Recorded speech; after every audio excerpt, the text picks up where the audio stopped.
Hey everybody, Real with Wes, day 3 coming at you again.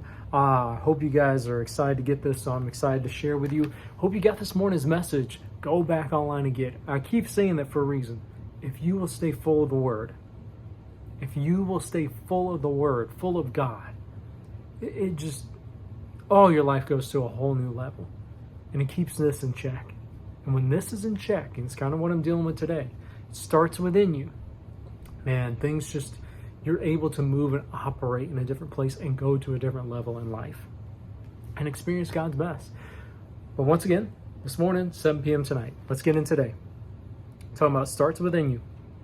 And the reason I say, oh man, I didn't think I'd go this direction with it. We'll jump into Philippians 2:13. Starts within you. I keep repeating that because it's easy to say, change my circumstances. It's easy to say, change this person. Well, if this would happen, I can change this. You are in control of you. I constantly tell people this. I remind myself this all the time. You know, there's times I want to get mad at my wife, Nicole, the most beautiful, wonderful woman on this, that walked the face of this earth, that I get to live with every day in paradise, basically. And you know, there's things I want to get mad and blame her for at times. Why? Because I don't want to face me at times, and I have to pause, and God checks me and starts working within me. Philippians 2:13. Let me read it to you real quick, and we'll pick up right there where I left off. Don't miss it. It says, "For God is working in you, giving you the desire and the power." And that's what we're emphasizing today: the power to do what pleases Him. But you give up your power to change when you blame someone else. Hear me when I say that. You give up your power to change when you blame someone else, because you throw off that. And it's a form of pride that you don't humble yourself to submit to change and allowing God to change. Man, when you blame your circumstances, when you blame your bad behavior and just say that almost the devil made me do it. Now, the devil tempted you to do it, but he didn't make you do nothing because you have authority over that fool. You know, or this is why I did. And it's not saying, I'm not saying we're not in a broken world that's not compassionate towards the things of why maybe you did it, or understanding how you arrived, how you did that. But you got to be responsible for you is the point. You got to be responsible for getting the word yourself. You got to be responsible to let God work in yourself. You got to be responsible for how you respond to things in life. At the end of the day, you're in control of you on that moment, and get your power back. Because every time you do that, you're throwing it away. You're throwing it away.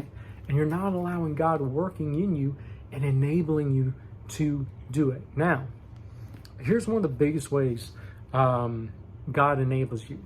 And this is going to be real simple and practical. Courage.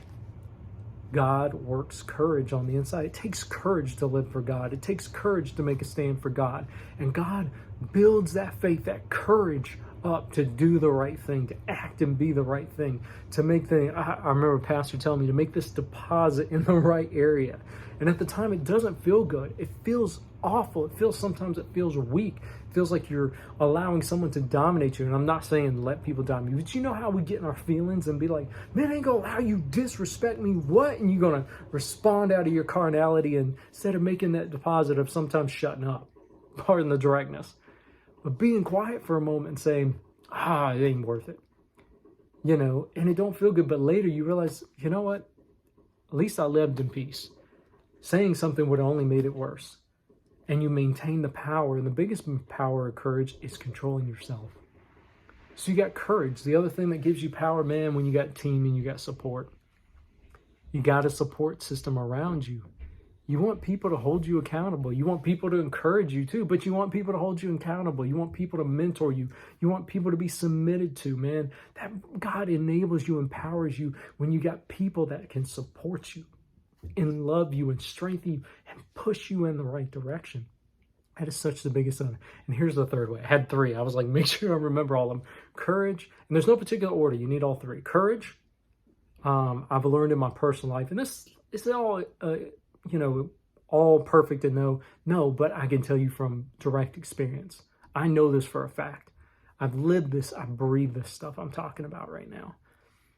Courage, people supporting you because it takes a team, and wisdom.